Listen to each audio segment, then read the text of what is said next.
Welcome home. We are WNST, AM 1570, Towson, Baltimore. We're Baltimore positive. If my voice sounds a little deeper, I got a new mic. I'm just working it out, trying to figure things out. We are going to get back out on the road doing the Maryland Crab Cake Tour. I promise. I have like tons of dates. A couple things I'm doing. Actually, on the anniversary of Bruno Sammartino beating superstar Billy Graham, we're going to be celebrating Yankees Orioles at Coco's Pub. That's April the 30th. We'll be doing that. Next Thursday, March the 6th, we are going to be down at Fadley's at Lexington Market.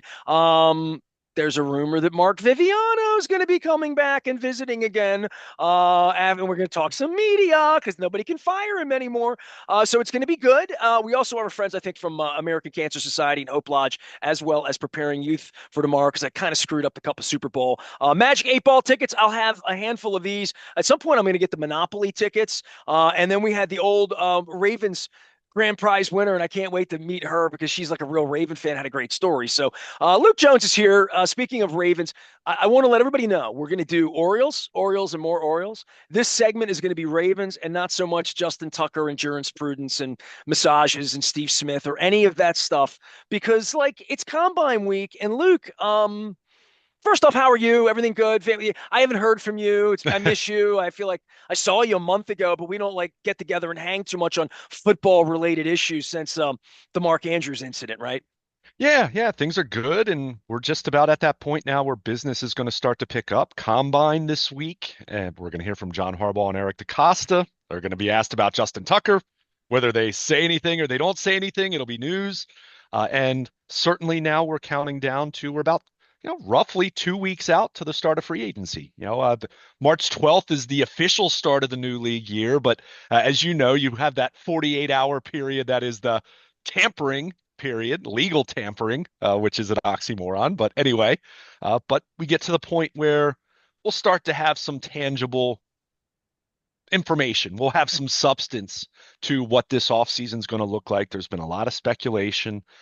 This is a football team that roster-wise is still in really good shape overall, but you do have some big positions as far as question marks. What's going to happen at left tackle? Are they going to look to add an edge rusher? Are you going to look to add another guard to, what's sure to be another competition come this summer?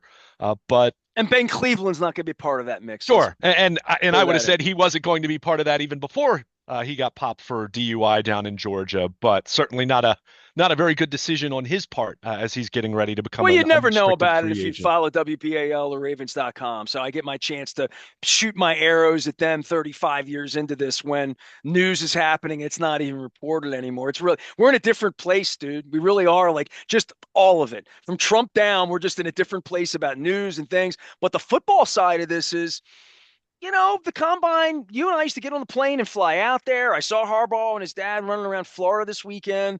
They're out there poking, prodding, doctoring. The signing bonuses aren't, thanks to Steve Bisciotti and the Sam Bradford era, not all the same, but the amount of money, the amount of investment, the amount of guys that are getting tawdry massages as their sophomore years of college. We're now in the era of the NIL player, right? So we went through the Twitter and the Instagram and the TikTok era. Now we're at the era of I got paid last year, in the year before that, and so we're just at a different point of professionalism for the game, and then all of these new teams of football evaluators showing off their gym wear that says Jets or name the front office that is turned over. I mean, it's really the beginning of the calendar year, on the streets of Indianapolis from agents, uh, money people, salary cap negotiations, like all of those things all converge in this thing where you pick up the pieces of being maybe the second best team last year if you're the Ravens and you want to position yourself as better than you really were, or how close you are because you have a quarterback or whatever. But they've got it all, right? They got controversy, they have question marks, they have a left tackle issue, they have a losing issue, they have a losing in January issue, they're really, really good, they have a bad draft pick issue. So like all of those things that the national writers and all the kids that they credential out in Indianapolis, the blogger kids that all show up to make the thing look vibrant and all that. It is it's a carnival this week out there, and there'll be all sorts of news, right? Like there's just going to be all sorts of. The NFL is going to like jump on spring training for a couple days. Yeah, no question about it. I mean, especially with what the draft has become in terms of social media, draft Twitter, all that, all those types of things, what kind of event it is. I mean, the fact that, it's a headline when a mock draft comes out 2 months before the draft, right? I mean, for every Todd McShay and Mel Kiper and Daniel Jeremiah, and look, speaking no ill will towards what they do. I mean, there's absolutely an audience for it, but you mentioned it. It's very much a football convention. To your point, new jobs, new coaches around the league, new executives around the league. There's very much a lot of business that goes beyond the on-field workouts in Indy and beyond even the medicals and all that. Free agency, I just kind of contradicted myself. I mentioned that free agency officially starts in a couple weeks, but this is really when things start to pick up. And I think when you're talking about players that might have a higher salary cap number, players that might be a little bit older, players that there might be a replacement for behind them. We've talked a lot about Mark Andrews. How about the fact that Mark Andrews is entering the final year of his contract? How about the fact that Mark Andrews has a salary cap number and a salary that, if you were looking to make a move, and let me be clear, I'm not buying for a second that the Ravens would release Mark Andrews, but he's in the last year of his contract. He's 4.5 years older than Isaiah Likely, who's also entering the last year of his rookie contract. Might Eric DeCosta talk a little business with another team out there that maybe is looking for a tight end, a veteran tight end, and maybe you talk about the possibility of a trade, right? I mean, this is very much the kind of setting where some of this can be done. And look, in this day and age, there's Zoom, there's text. I mean, so it's not like all these people need to get together in the same room to conduct business. We understand that, but when everyone is in the same city, executives, coaches, agents, some players even beyond just the potential draft picks, there's a lot that goes on. There's a lot of business. So, these last few weeks are, these last couple weeks are about as slow as it gets, other than what, late June, early July for the NFL. There are very few times where the NFL has any semblance of a dead period, but the last couple weeks have been quieter, I suppose. Maybe not specifically for the. Well, I'm talking about league business. No, I'm just saying, like, I'm kidding because, Right. like, it has been anything but here Well, I because, mean, and but I'm there's been talking about football though, oh, not the, yeah, 100%, 100%. sure, Nothing but has happened football wise, but everything's happened football wise, sort of, yeah, kind of. well, I mean, when you're talking about one of the greatest players in franchise history dealing with the accusations that have been brought forth against Justin Tucker, then yeah, that's going to be a big story. And then, you throw in Ben Cleveland, whatever this Steve Smith social media thing is, which, I'm not really They've just comfortable been in the news for getting the into wrong at this point. reasons, right? Like, Yeah, I mean, well, by even the way, Terrell Suggs, right? oh, I mean, right. pleaded Oh my guilty. God. He So pled guilty. If there was a yearbook for the Ravens that I was writing, like a Grease yearbook, most likely to plead guilty, Terrell Suggs. That would have been my thing. And you've known that all along. I want to get back on the field for a minute because I know you prefer that anyway. Luke is here, Baltimore Luke. He doesn't want to talk about jurisprudence. And quite frankly, this is going to be kind of a quick week because DeCosta and Harbaugh are going to get cornered by people like us in Indianapolis and have to answer questions on Tuesday afternoon. So this is going to be kind of down and dirty. Mark Andrews, let's talk about him for just a second because mhm. um Ed looked at his stats, dude. I mean, and like, listen, I'm not an anti-Mark Andrews guy based on anything, right? I haven't been in that locker room 3.5 years. I don't owe any of them anything. I'll make that really clear. I owe Justin Tucker enough that when I was Royal Farm sponsored to not come on and talk about how I felt about him when I felt it. But the Mark Andrews thing with stats and numbers, and I always ask you this, and you'll laugh at me, and certainly after a third MVP year, I'm just going to give Lamar the asterisk of the MVP last year, is that I would always say they don't want to throw the ball. They don't want to throw the ball.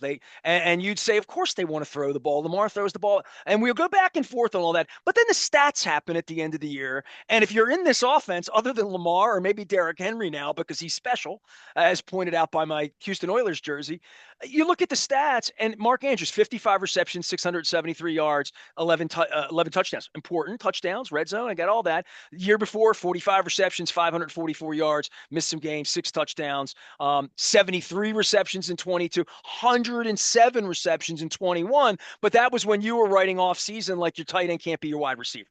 So they fixed that, right? They brought other guys in, they've drafted, they've done all of that. I always think of Mark Andrews for the Ozzie and Eric DeCosta era.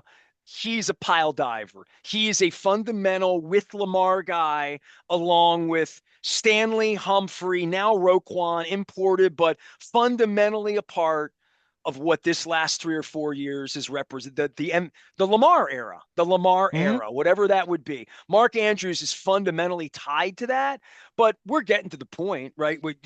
You've just year left, big number, not going to catch 110 pass. He's not going to be the focal point of much, and now has to come back and answer for dropping the ball. He can be a guy behind closed doors. They can say, "Hey, man, he dropped balls in the biggest game. Enough." Like, not the pile diver we thought he was.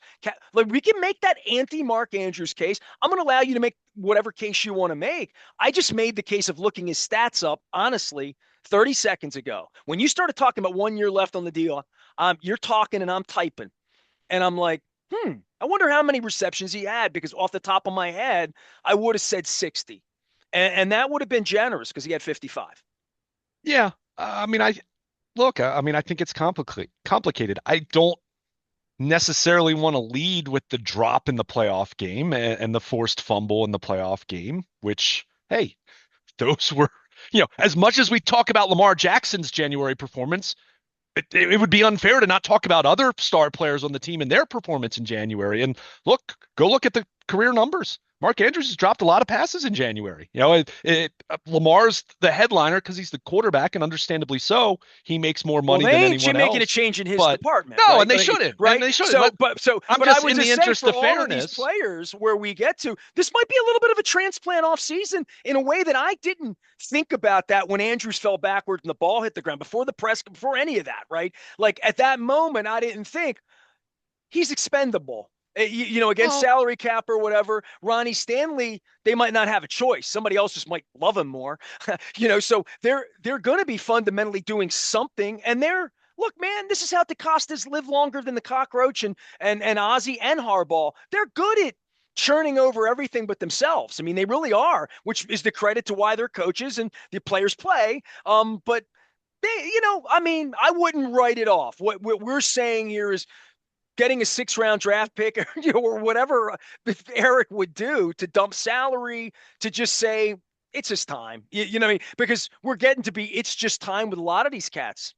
yeah, and for me, it would need to be more than a 6 round pick. And let me be clear, I'm not saying a first rounder either. Let's be realistic, but you're talking about a 3-time Pro Bowl tight end. You're talking about someone who still had 11 touchdowns, and that was even after you just looked at his stats. Go look at his stats in September. Remember how slow of a start he had in this offense this past season, and then what he did after that. Look, I think Mark Andrews can still play. I think he still plays at a high level. I think he proved that. However, he's going to be 30.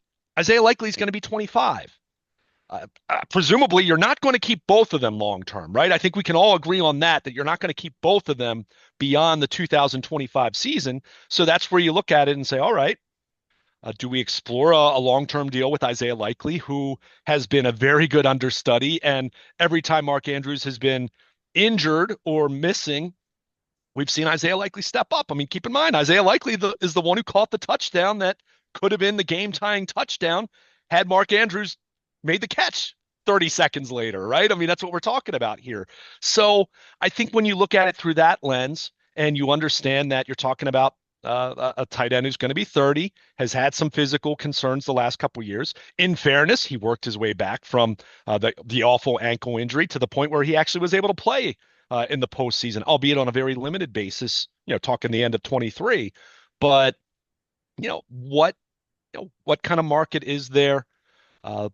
If you don't want to trade Mark Andrews, are you content to just letting him walk as a free agent and understanding that probably would still be a nice deal for him and a comp pick. So there's always that to consider. That's why I wouldn't trade him for a sixth round pick, for example, because presumably would get more than that as a comp pick, him walking as a free agent a year from now. Dude, you can make a case for me that he could sign with a lousy team with a decent offense and catch 80 balls next year. Sure. I mean, so Sure. so I'm not anti Mark Andrews. Yeah. I'm not playing devil's advocate to get phone calls and you know back and forth on it. I'm just Right. saying, like, realistically, the things we don't want to talk about Justin Tucker. Nobody wants to talk about Steve Smith. Nobody wants to talk about Ben Cleveland. I mean, free agency, I don't even know what that even represents because they're not going to be a buyer. They're going to be a holder honor to whatever they are, what they really have been when they had their kumbaya moment in Jupiter last month. And I don't know if that was before or after Justin Tucker, quite frankly. Probably before. No, probably after, quite After. frankly. Yeah, so I don't even know when they escape and do all of this because I don't follow Lacey DeCosta on Twitter. But I would just say whatever they were talking about over cigars down there, above and beyond legal and HR with their kicker, their goat, is the team and everything we've been talking about from the beginning, which is offensive line still unsettled. Yeah.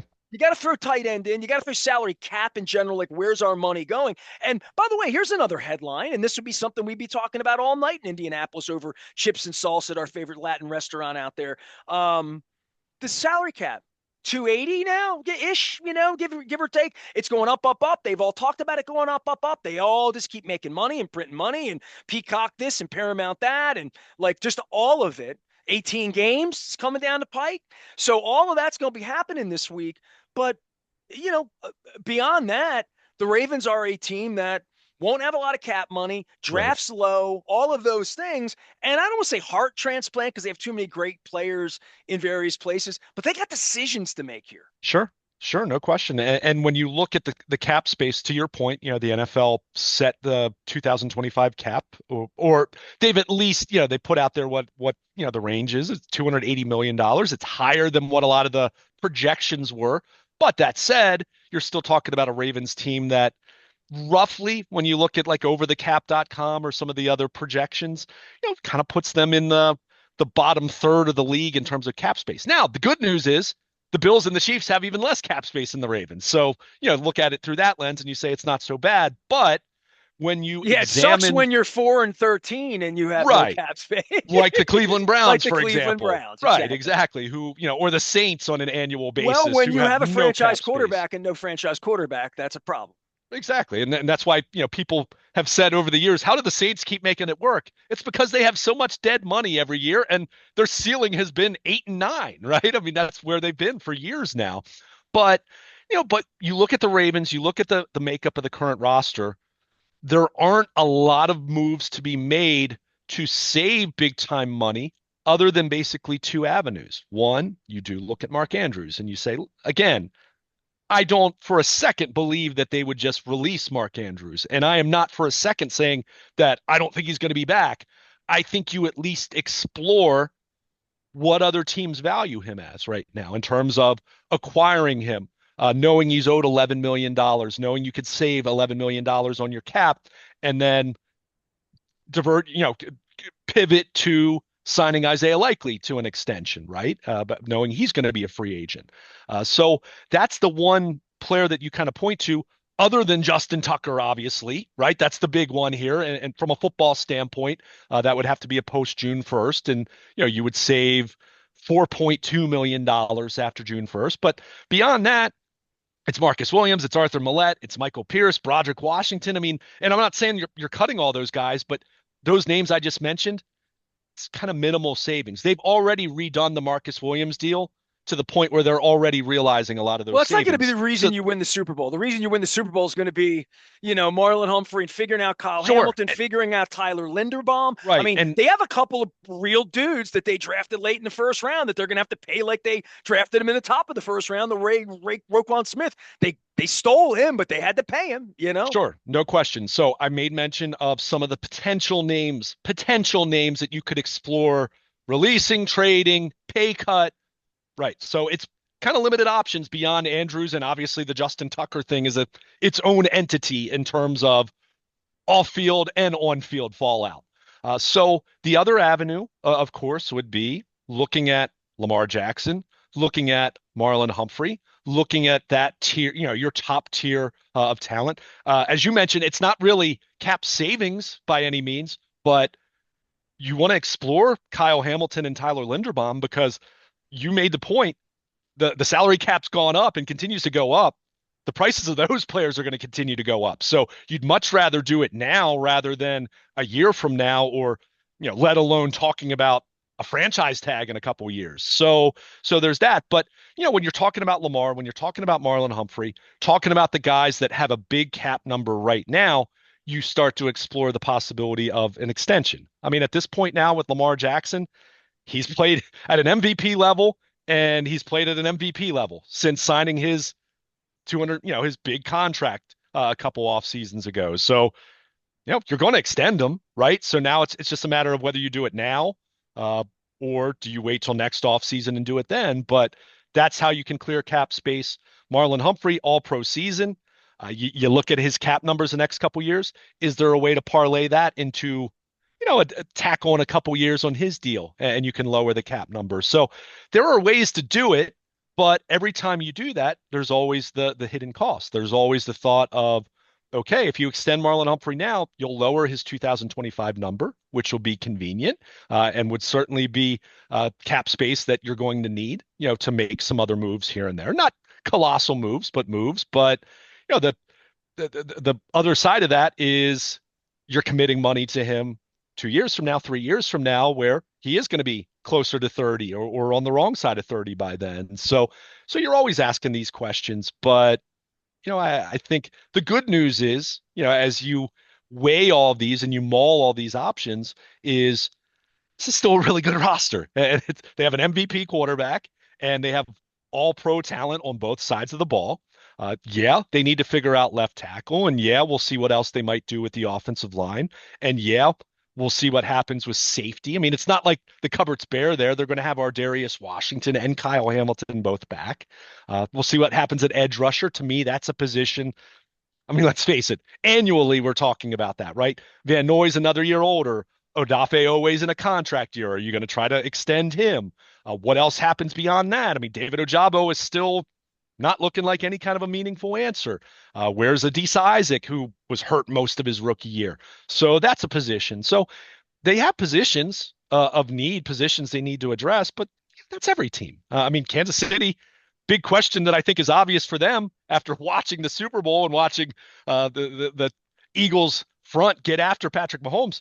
What are they doing at left tackle? Because Joe Tooney's a guard, right? He's an all-pro guard. He's not a left tackle. I think the Super Bowl made that painfully clear for them. So And I every don't team, think they would want Ronnie Stanley as an example.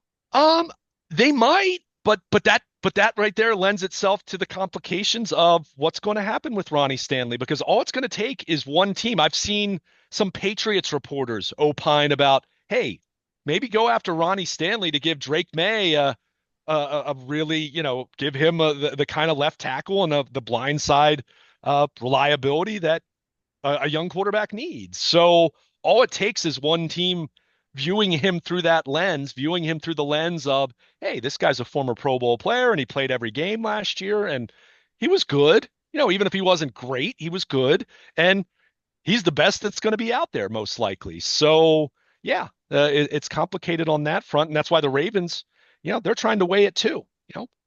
Is Roger Rosengarten an option to play left tackle for you? I mean, if he is, that makes this conversation and your different paths that you can take, that makes it way different, right? I mean, if you think Rosengarten can move to left tackle, then yeah, you need to find a right tackle again, but you have a little more flexibility in finding someone that might be able to play both rather than needing a franchise left tackle. So all these questions are what the brain trust have been mulling, even before last season ended. But a lot of that starts to come to the forefront now because we're getting close to that time where, yeah, you've got to make sure your ducks are in order from a salary cap standpoint. And, you look at what draft capital you have, you look at how much cap space you're going to have, you look at your long-term planning.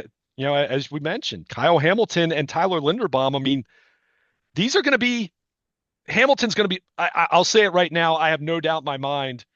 whether it's the Ravens or heaven forbid someone else, barring something bizarre happening this year, like a serious injury or something like that, Kyle Hamilton's going to be the highest paid safety in football. I mean, would you disagree with that? I mean, I think he's going to reset the market. Linderbaum is going to be right up there, right? I mean, I don't know if he'll be the highest, but he'll certainly be second or third if he's not first. So these are big time financial commitments they're going to have to make. So what are you, I don't want to say sacrificing, but what are you perhaps needing to forgo, or what are you going to have to abstain from, or because you have to pay Tyler Linderbaum, is that another reason why you kind of say with Ronnie Stanley, is that really the best thing for us to commit more money to someone that's has an injury history and he's on the wrong side of 30 at this point in time? So, these are the questions you have to answer. And to kind of go back to the beginning of our discussion, talking about Mark Andrews, anyone sitting there say, how can you even suggest the possibility of trading Mark Andrews? Well, if you traded Anquan Boldin a month after he was a big reason why you won the Super Bowl, you know, all bets are off in terms of at least that being a possibility. Do I think it's going to happen? I don't know. Well, let's wrap with this because they're gonna like wind up doing an Indianapolis thing. DeCosta Oh, and and Harbaugh. we'll actually have more substance to Yeah, talk about then. Baltimore Yeah. Luke and Luke Jones is here. We're going to do a lot of baseball this week. I'm back on the beat. Big appreciation, everybody, for a couple of Super Bowl. Last thing on the Tucker thing, and this has Hmm. nothing to do with massages or he said, she said, the banner. I've invited Julie Sharper, Justin Fenton, Chris Corman, the banner team on. I even invited Pam Wood on to talk about what's going on in Annapolis with budgets and Westmore and all that, too. So, just in a general sense, we're going to be doing a lot. I have Hank Azaria on this week, all sorts of committed guests in lots of ways. We're going to be talking things. But the Tucker thing from a football perspective, I talked to a friend of mine over the weekend, and they said they're going to trade him. And I'm like, is he even tradable right now in that way where the league's investigate like all of this? Like, Yeah. I don't know. I don't think they're going to do anything other than cut him or not. And right now it's not.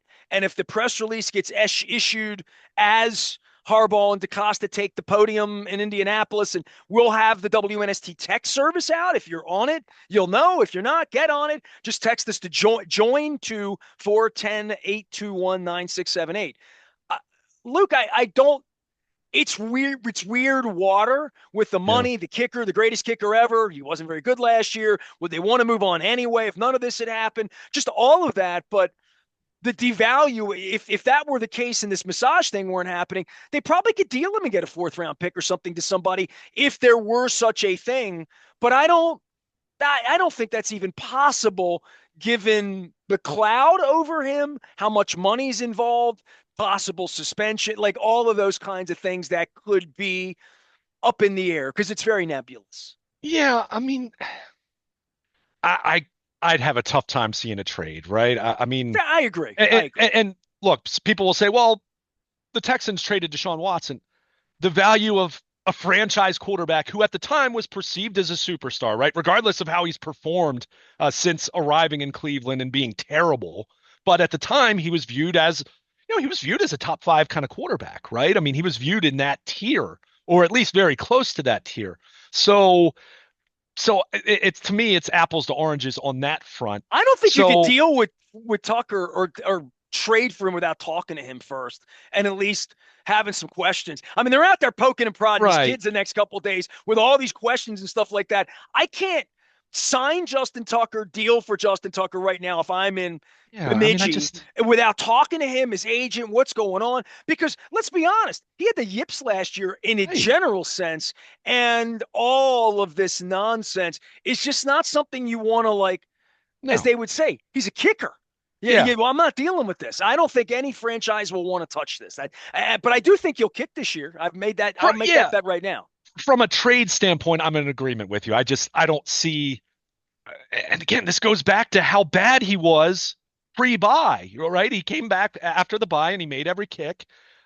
We pointed out, however, it's not like he was making 56 yarders at the gun when you're down two or anything like that. There wasn't really that scenario for him, but he made every kick to his credit from a, on-field performance standpoint. But yeah, there are questions there. And I mean, look, even if the the allegations weren't even part of this discussion, how much is a kicker really worth in a trade, right? I mean, Justin Tucker 5 years ago, okay, I'll hear you a little more on that, but not like someone's trading a first round pick for him though either, right? I mean, I don't think you'd see anything resembling that. So I don't think you see that. I think if the Ravens move on from him, and at this point, who knows? Because they haven't said a word since the initial statement. He's From the innocent until proven guilty, and he's got years left on his deal, and that's the official line, which is what well, I wrote to Steve Bisciotti last and week. and behind the scenes, you obviously are doing lots of homework on kickers right now. And look, I think that was the case. I'm guessing last November they were starting to do homework on kickers with the way that Justin Tucker was looking in terms of, all right, who's coming out of the draft? Who could we get as a priority free agent? Who kicked in the UFL this past spring that actually looked at, and we talked about there was actually some accomplished NFL kickers who were in the UFL, which is what the USFL and the XFL merged for anyone who's confused. I don't watch it. I just know that that's happened. But I think you have to prepare as though he's not going to be on your team in terms of the prep that you're doing.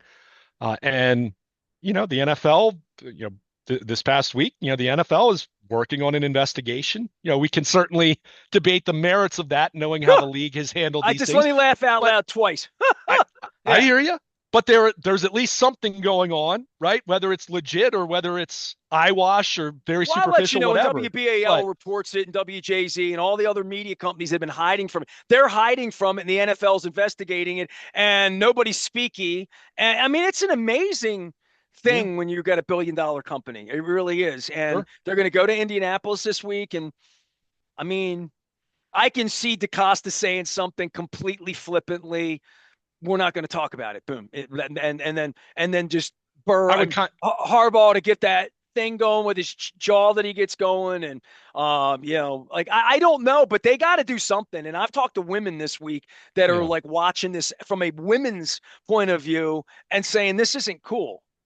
sure, sure. And we've talked about this. I mean, on one hand, you say, okay, it's a kicker, right? And again, that's why I said that the comparisons to Deshaun Watson. I mean, you're talking about even as an accomplished potential Hall of Fame kicker, there's only so much value to that compared to what Lamar Jackson does, right? As your quarterback, as your franchise. So there's that. But you just look at it, and if you're the Ravens, all right, if you've taken the stance that you're at least going to let this play out, see what happens, see what the league finds. Of course, they're presumably investigating on their own behind the scenes, trying to figure out, make heads from tails with everything that's been reported and even everything that hasn't been reported necessarily. But, at the end of the day, is it is this really worth continuing because of what you just said in terms of, hey, he's 35 and he's coming off the worst year of his career. And, plenty of people have speculated. I mean, we've mentioned it in passing with his struggles, even though he got himself righted and he kicked much better the last month of the season. Was any of that stemming from knowing that this was boiling beneath the surface? I don't know. I have no idea. Right. I mean, only Justin Tucker could answer that, and he might not even know. Right. So you just look at all this and you say, is it worth it?